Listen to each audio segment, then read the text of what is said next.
in supporting patients. Learning about our team members and the donors themselves can be a huge boost to their experience and ultimately creates a caring culture. Let's explore how we can create a community that is connected.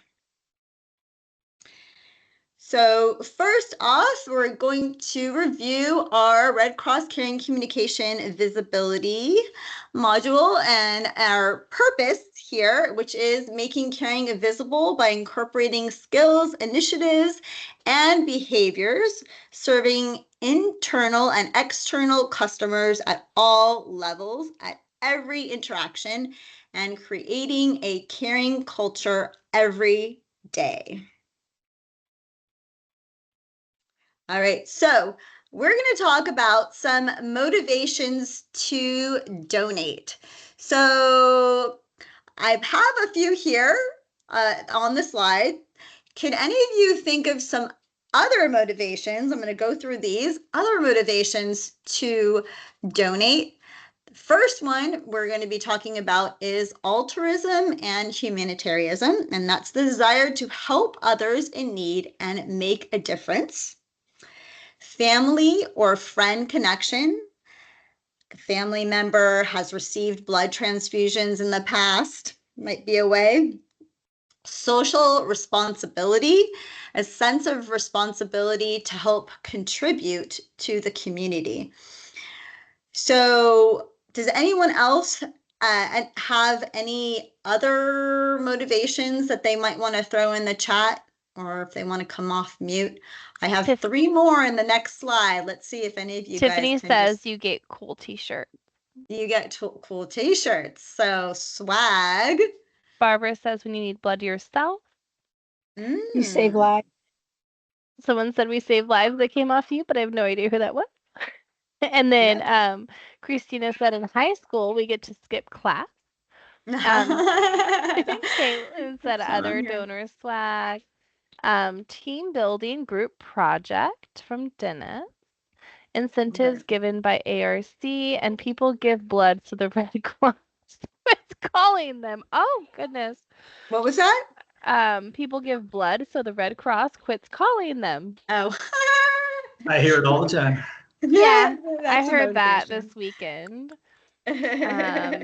Do as part of a work group team and then me time. I do it currently. I started donating a long time ago, but currently I do it because my 17-year-old is super, super into the mission and she likes it when we go donate together. So she's even talked about starting platelets so she can get up to my gallons.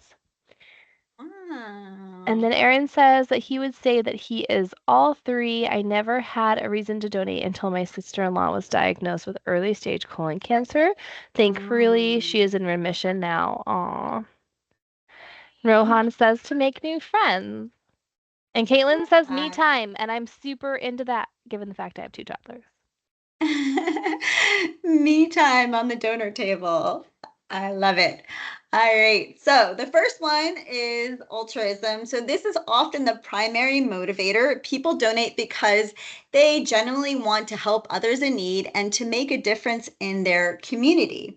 They understand that their donations can save lives.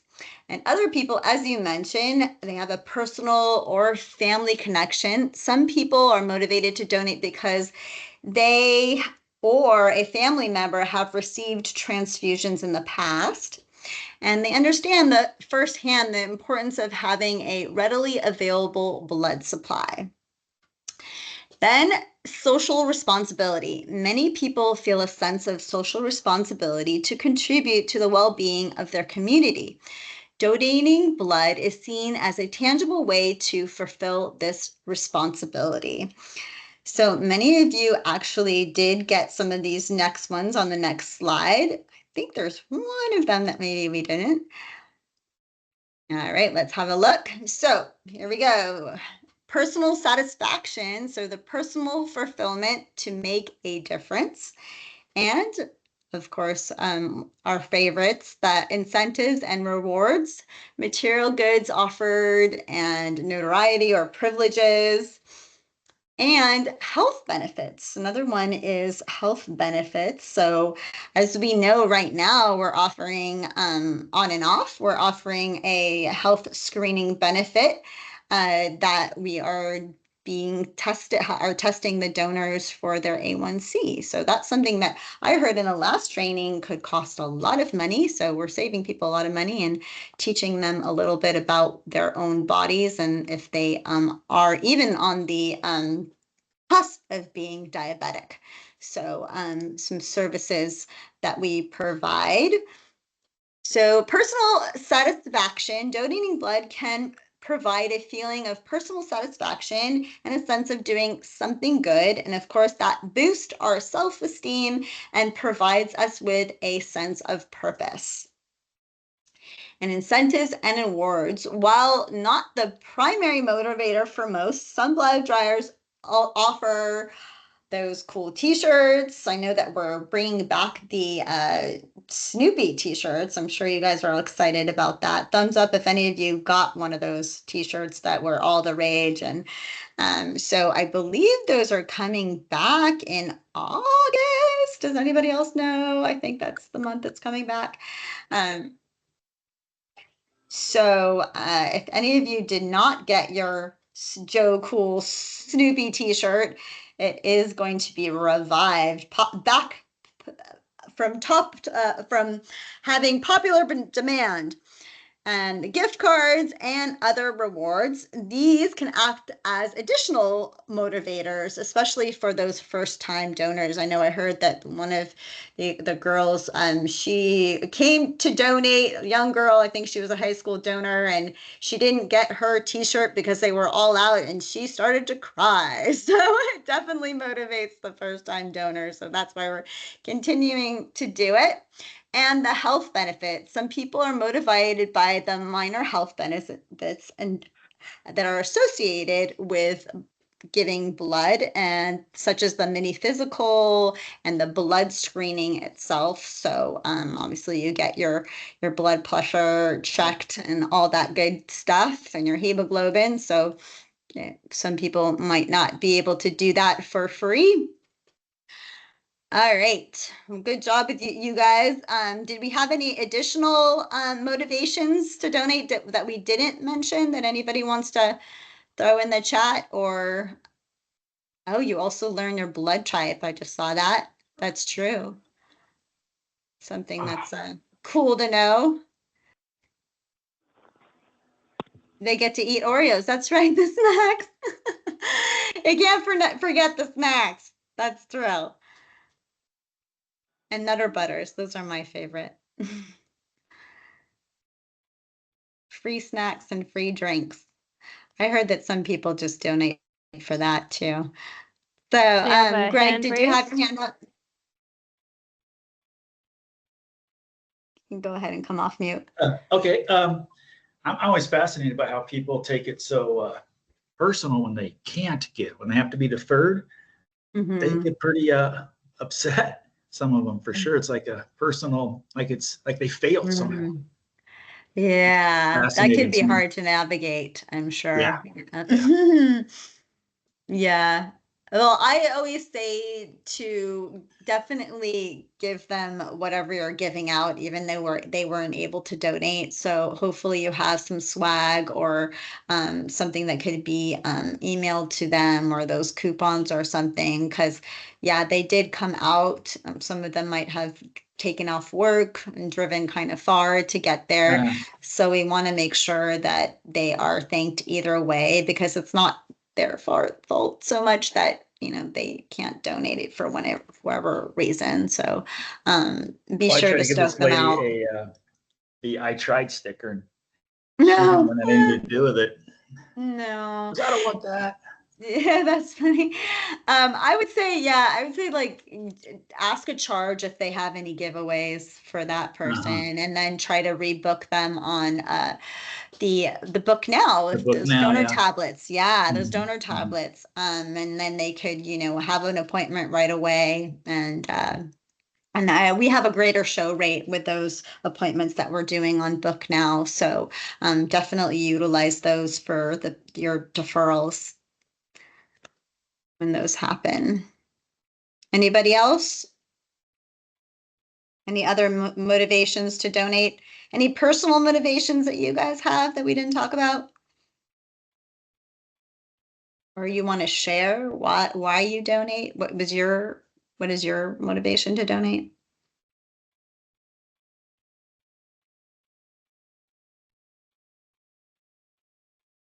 Caitlin? I haven't donated yet, but it occurs to me that in the past, during a heart procedure, that I possibly needed blood, and it would be appropriate to give it back.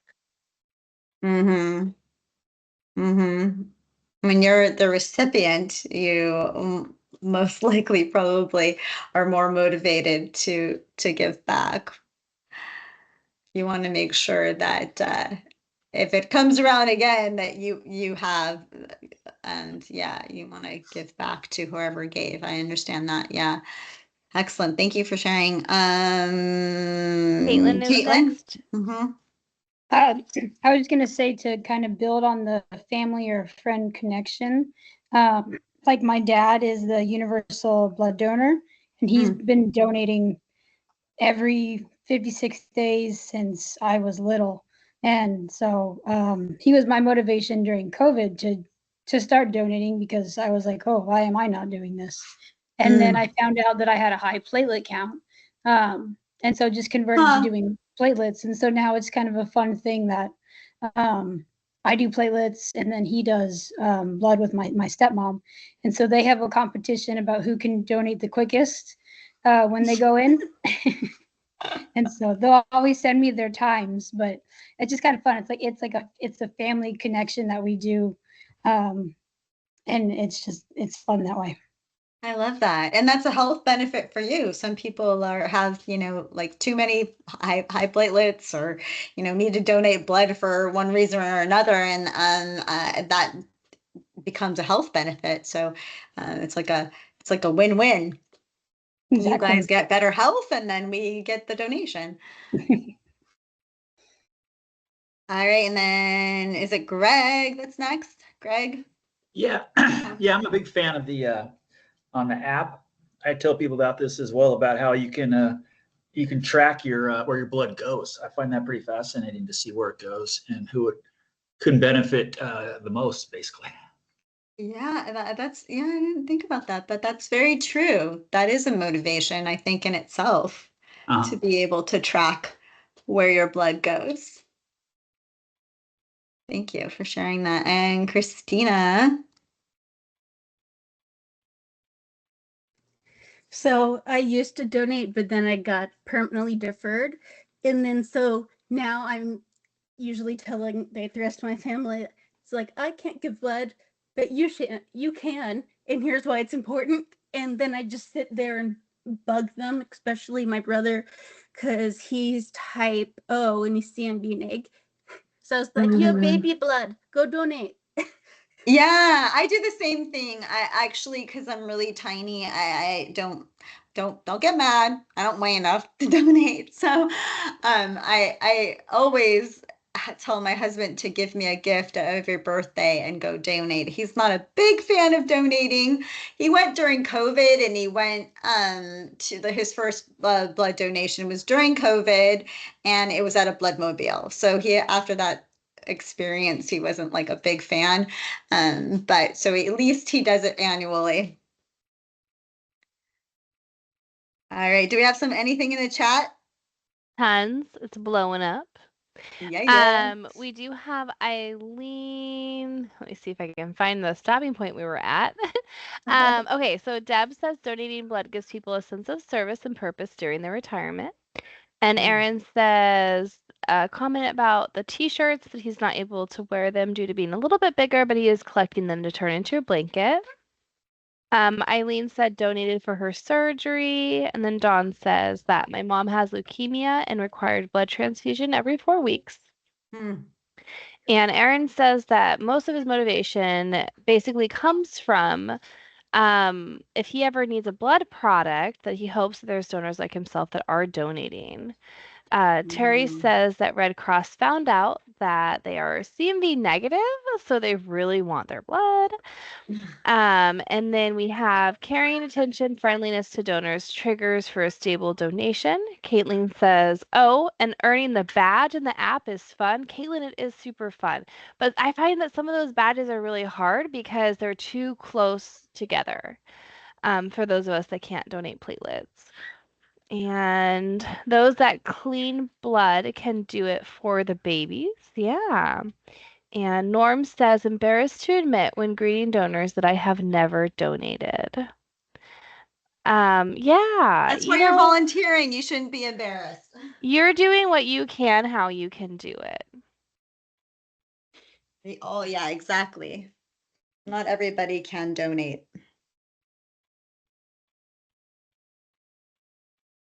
All right. Do we have more? Are we good? Someone also put, also thanks to every blood donor.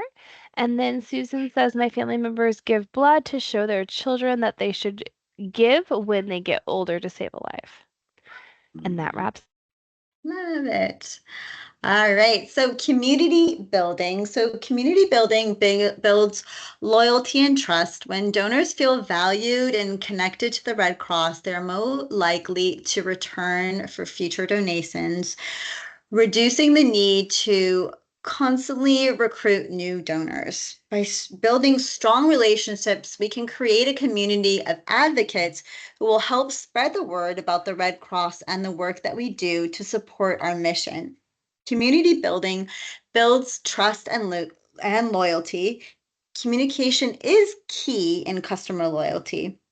This often involves personalization, so tailoring interactions to establish a deeper connection using empathy and understanding and acknowledging emotions, and responsiveness, timely responding to inquiries and creating and demonstrating attentiveness and prioritizing community needs.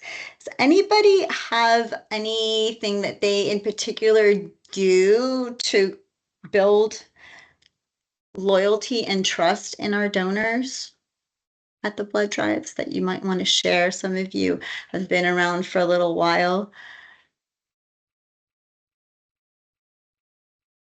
I just like to talk with them. Mm-hmm. And I know that if they see the same face back at the same drive, then it's like a comfort for them. And one of the clients or donors, whatever we want to call them, gave me some candy for Christmas that she'd made because she has seen me at the same drives all the time. I love that. Yeah. Anybody else? Somebody said something in the chat. Rohan says, I've only volunteered once.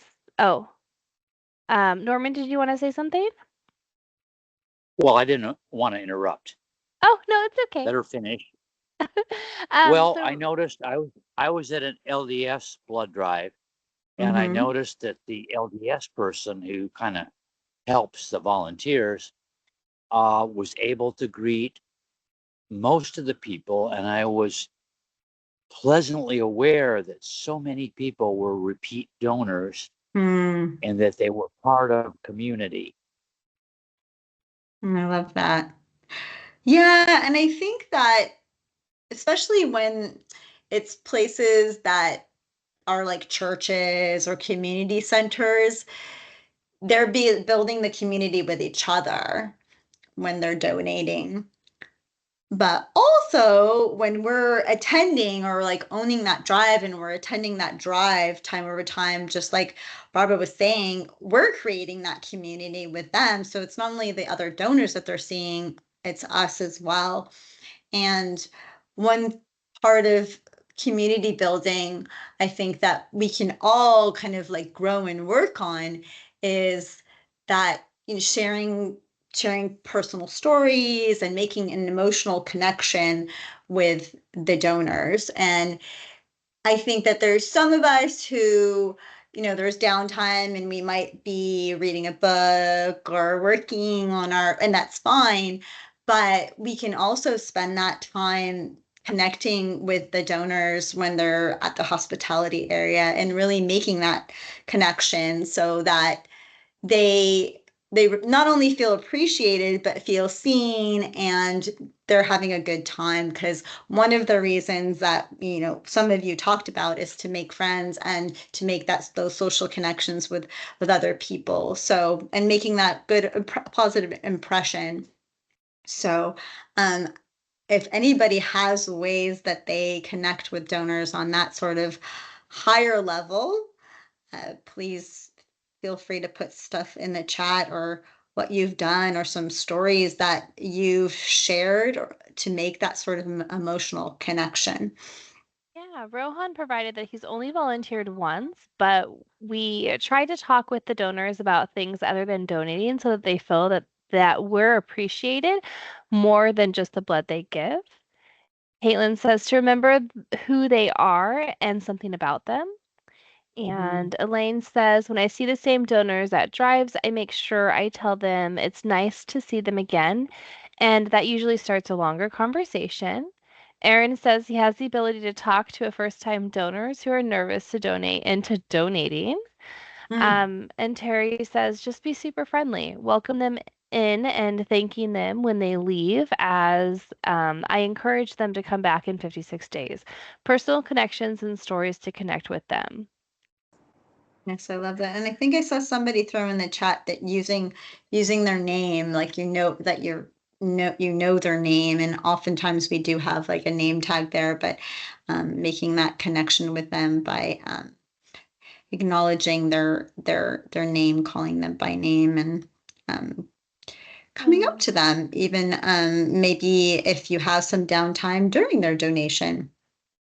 And Dawn says that she recently had to miss a few months of volunteering, and that several donors said that they did miss her. Aww. So that made her day. And then we have Caitlin that has her hand raised. Yeah, I just wanted to kind of share a story. I volunteer at a fixed site location, so we have a lot of platelet donors who are, repeat donors, as well as blood donors. And there's a guy who comes in for platelets probably like once a month. And he has a son, and I've talked to him before about him. And we had the giveaway with the squeezy balls that were for donors. I don't remember how long ago it was, but he had missed that promotion. And I remember him telling me that his son, he's kind of like has Asperger's, so he will put his hands in the air and he like squeezes them. So he would always ask us if he could take home some of the little, the square finger squeezers that will have blood donors use. But I remembered that he hadn't been here for the actual ball squeezing one. And so when he came in the next time I saw him, I said, hey, did you get this? And he's like, no. And I was like, okay, I saved a couple for your son. And so he was just really happy that I had remembered that about him and about his son. And so ever since then, whenever he comes in, if I'm not there on shift that day that he comes, the staff will always tell me, hey, so and so asked how you were doing and everything. So it's just when you build that remembering something about them that's personal to them, it goes a long way in building trust and having them come back, and they feel like they're coming somewhere that they want to be at, like it's very comfortable for them. That's very well said. Thank you so much for sharing that. Absolutely. Do we have Caitlin? That was you. That was All right. Caitlin. Yes, that was Caitlin. And a couple more things in the chat. We do have a volunteer that works at UC Davis. That's my drive. Donor time is very important. They feel value if we are aware of the importance of time. And Elaine had added that I make contact with the donors 3 times during their time there, during the registration, again when cleaning donor chairs, and then at the canteen. Wow, I think that that's an unusual intentiveness. I love that. Yeah, applause. All right.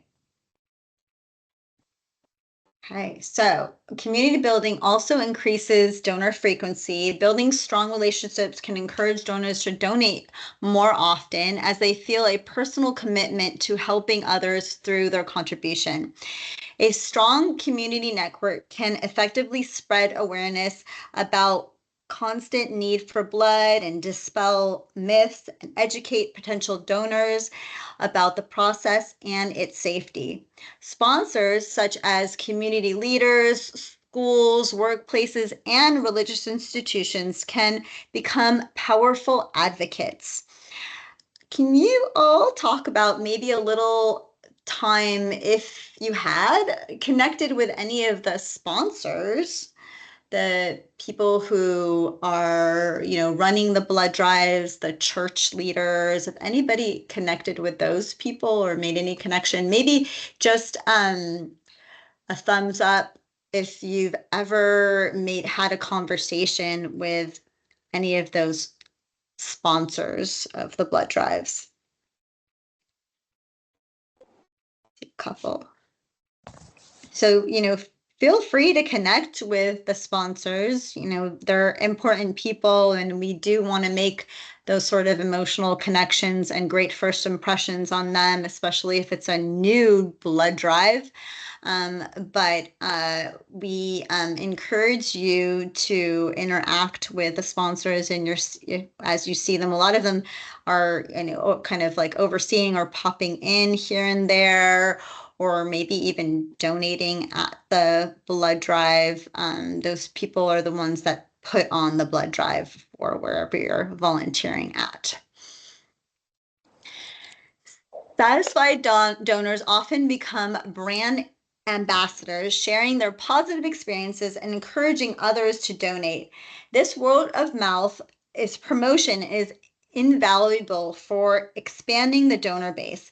A community-connected blood drives foster a sense of shared purpose and community. When we feel that we are part of a collective effort to help others, it strengthens our motivation to participate and continue donating. Community building also ensures a positive donor experience. By providing personalized communication and addressing individual needs, Red Cross can create a positive donation experience which motivates donors to return. So community building, lastly, ensures a positive donor experience. Another way to ensure a positive donor experience is anticipating needs before they even get expressed. So sometimes we can tell when somebody feels uncomfortable when they're coming in. They might not tell you that they're a first-time donor, but you can tell that they're uncomfortable. So anticipating those needs, telling the donor where the bathrooms are so their basic needs are met, are some ways that we can anticipate needs before they get expressed. Understanding their preferences and their behaviors and their pain points can help us proactively address concerns and provide solutions before they become problems. And because you all are the first people that they see when they come in the door, this becomes really important. Open communication and strong relationships allow blood services to address donor concerns, answer questions, and provide feedback, which can help prevent donors from being deferred. Sharing stories of lives saved through donation humanizes the act and inspires others to get involved. And this creates a personal connection, which could be a powerful motivator and is inspiring.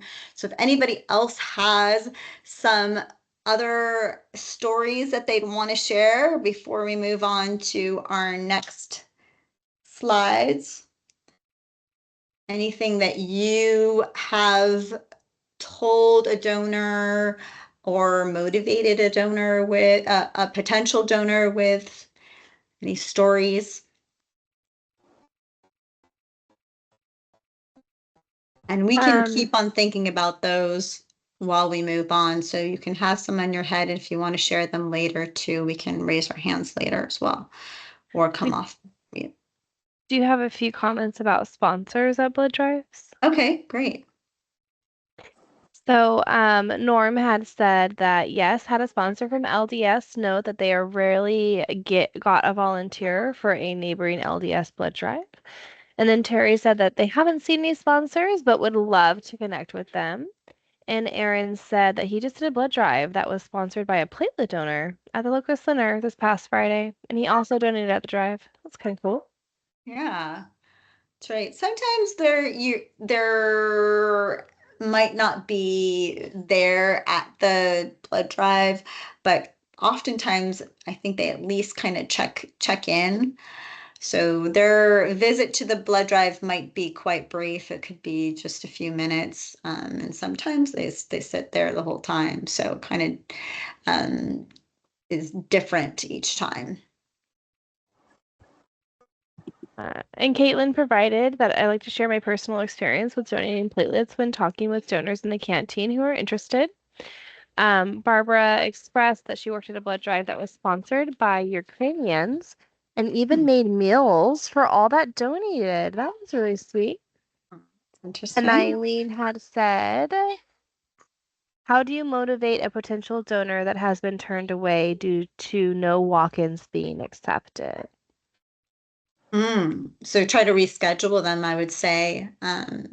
Thank them for wanting to donate, and try to book them utilizing our tablets. And, if you know of the promotions that are upcoming, you could tell them about those as well.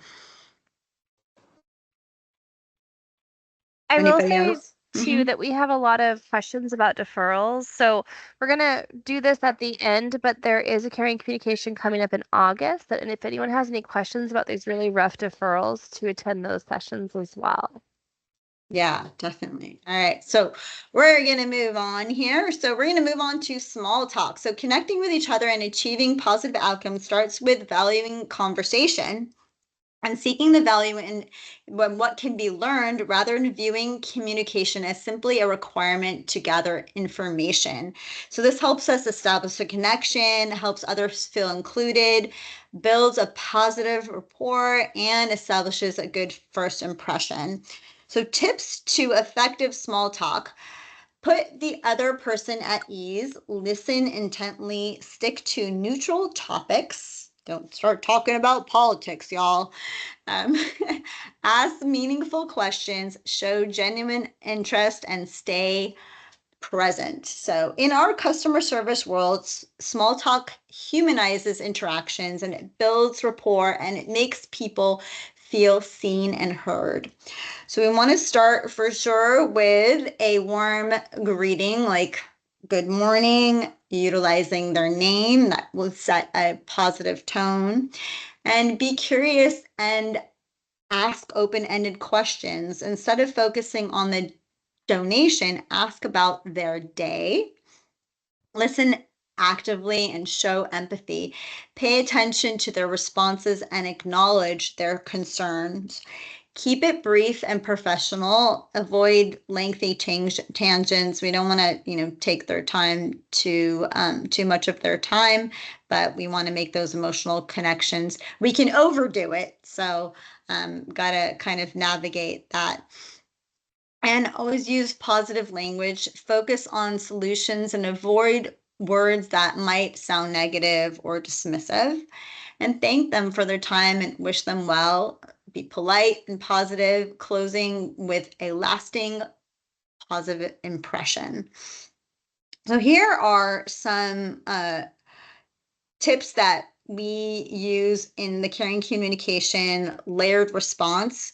And this is something that we always want to keep in mind whenever we're interacting with anyone. It's very key to our caring communication. It's kind of like a sandwich. So basically it's starting out with something care, being sincere, respectful, and meeting people where they are. So starting out with something positive, and then knowledge, explaining why what we do benefits them.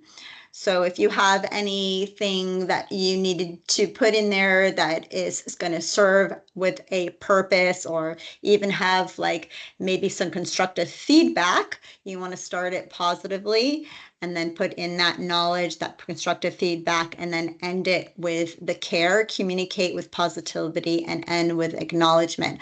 Rebecca, do you have, or any of you, do you have a care, knowledge, care example of something that you have said to a donor, or you could say to a donor?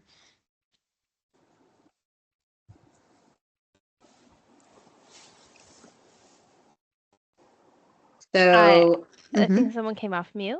Yep. Lori, are you speaking? No. Oh. Okay. I'm sorry, is my mic on? Yeah, I can mute it for you. Oh, thank you. I didn't realize it was on.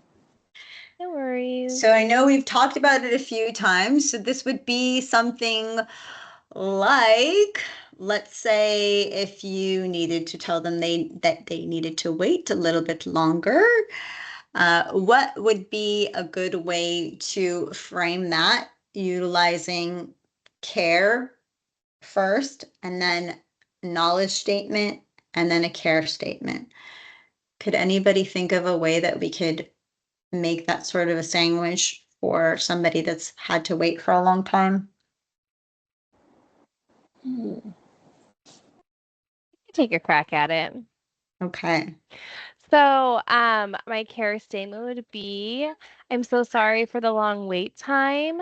And then I would be able to say, let me go ahead and grab my wait time calculator to tell you about how long it's going to be and see if you're able to wait. And then I can say, we really do appreciate your time today, but if we can better serve you on a different day that better meets your schedule, I would love to do that for you. Excellent. Very good. So starting with positive, something even maybe complimentary, and putting in the knowledge, constructive, something constructive, and then ending with something positive. All right. So here are some conversation starters. Now, I love this little quote. To get the most out of your interactions, keep it simple.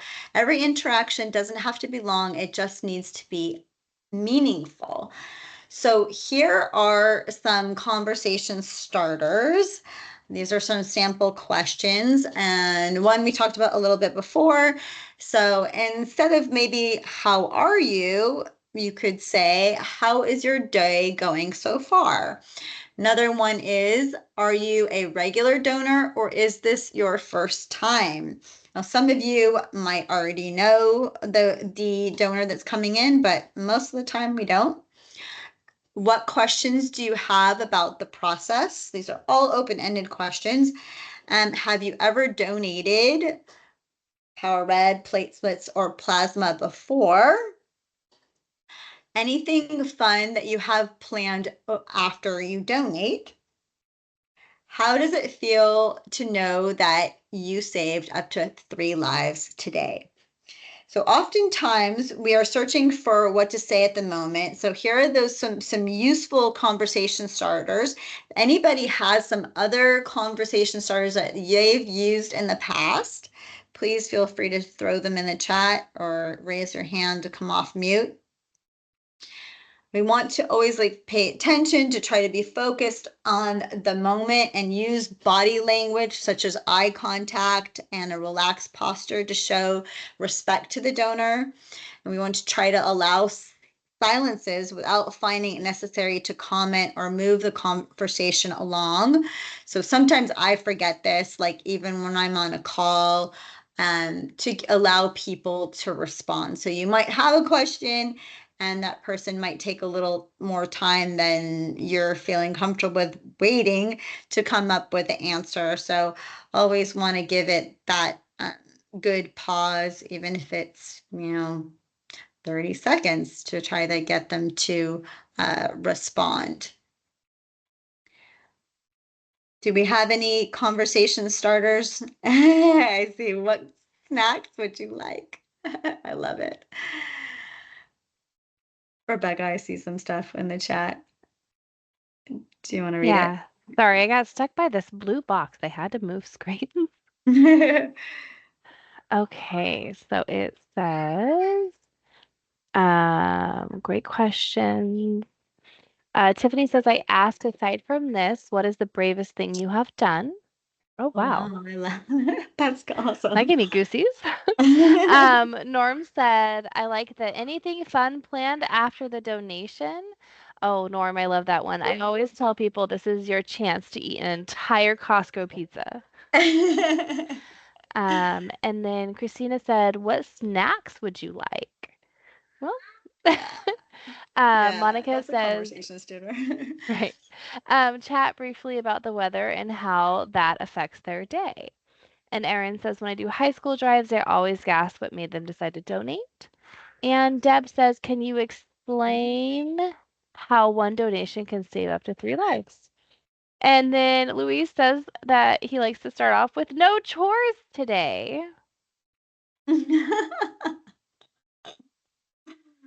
Yeah, no chores today. They have to take it easy. All right, thank you for sharing those. Feel free to come up with your own conversation starters, but I'm going to send you some of these so you guys can have them. If you're a little on the newer side, it's kind of good to have something in your pocket to utilize. We have, Someone says they yeah. share gifts to donors and give water. I have a kind of funny one. I asked somebody what they were going to do after their donation, and they said they were going to work out, but then they were told they couldn't, and now they don't know. And another donor and like looked at them and they said, "Well, now you can exercise your mind and read a book or something." Ooh, exercise your mind. I was really concerned that it was going to be like a fight, but it wasn't. They started laughing and then they were talking about other stuff.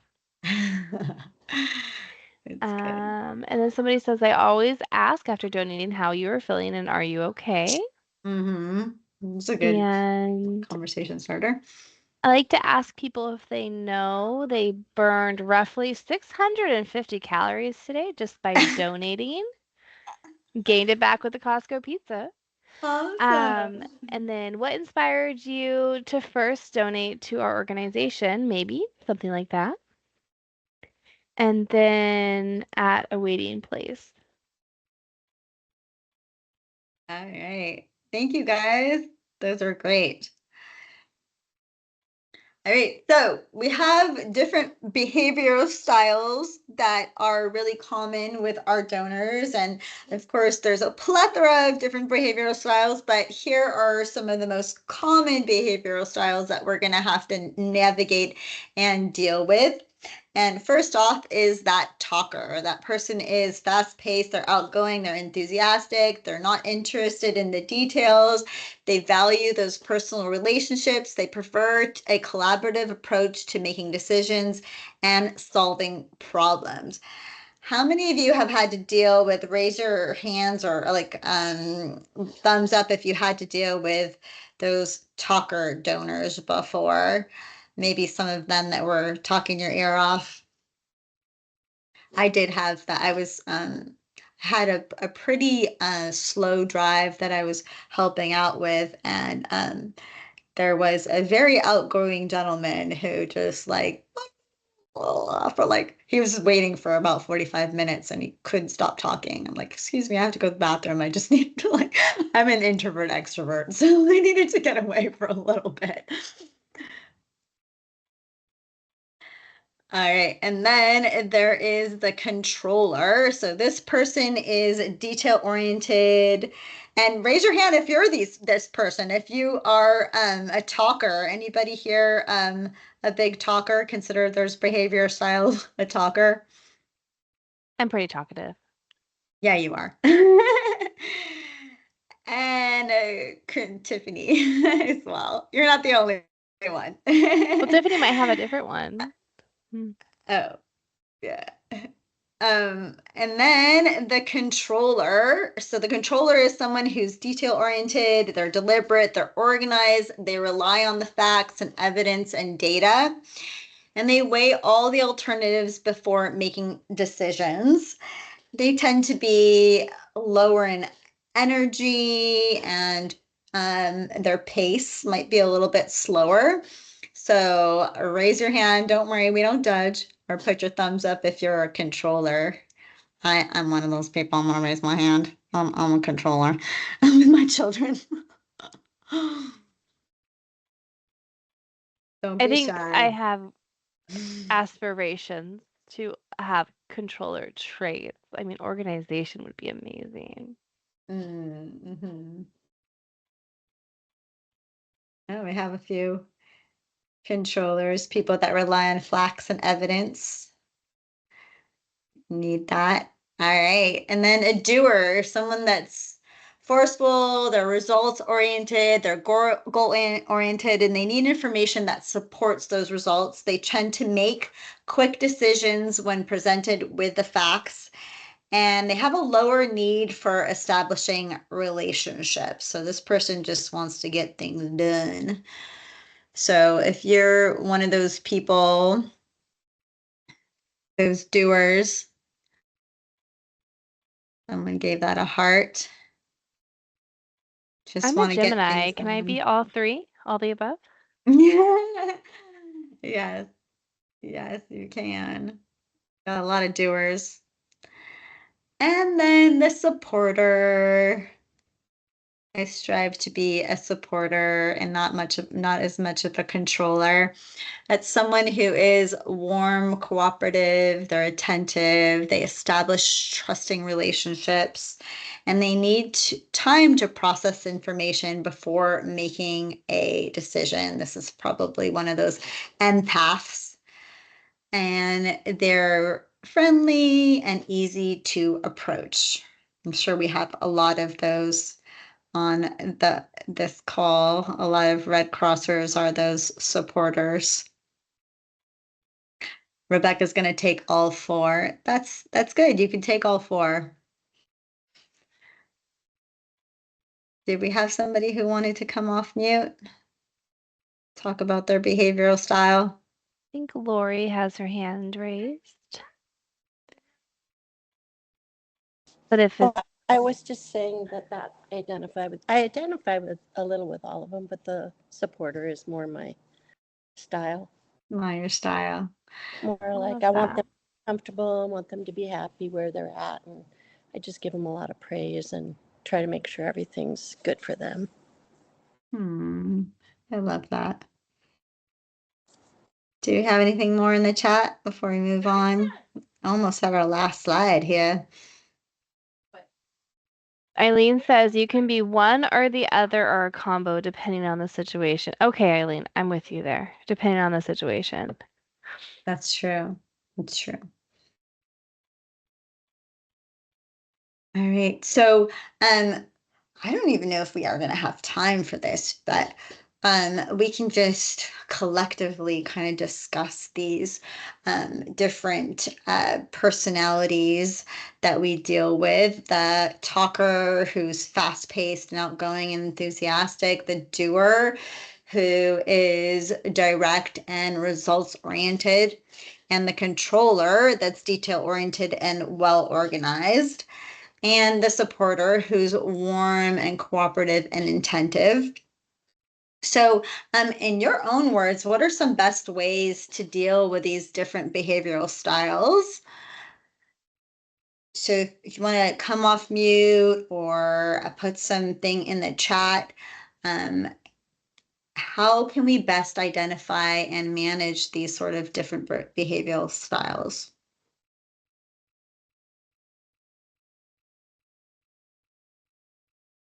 And Terry has their hand raised.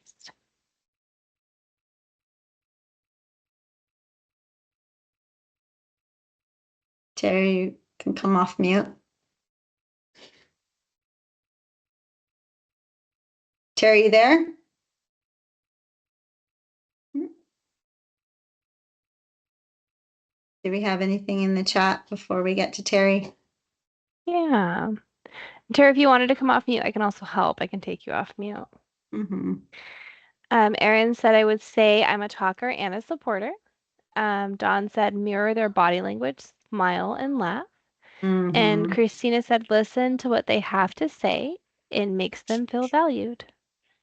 And Vincent says, respect and listen. Absolutely. All right. And Terry, do you want us to take you off mute? Did we lose him? I don't know why I'm still muted. It's okay, Terry. Let me try to unmute you, okay? Let's see if that works. I did lower your hand. Go ahead and find you. Terry, go ahead and raise your hand again so you pop to the top.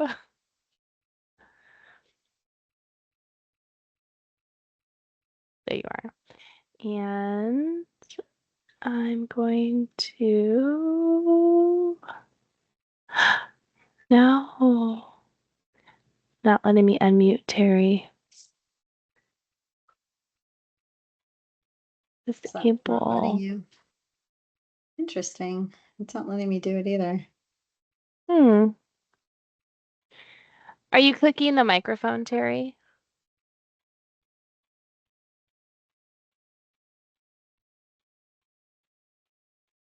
Maybe you can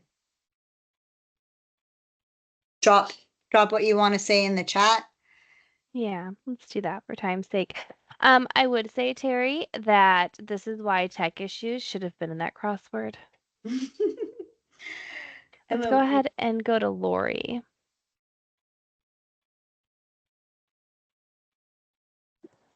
I was going to share, I'm pretty new.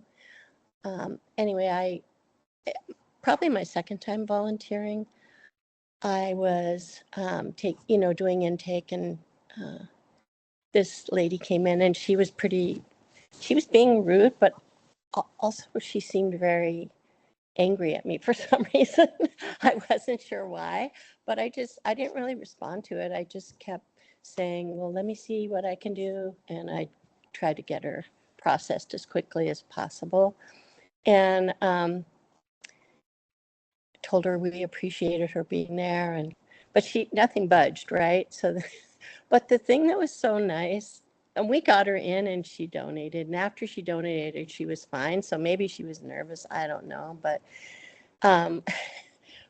my team leader, the thing that stuck out to me, because I was so new, she came over, which I didn't even know anybody heard her, but the team leader came over and she said, I'm so sorry that she was so rude, and we appreciate you. You're doing a good job. And she said, you shouldn't have to go through that.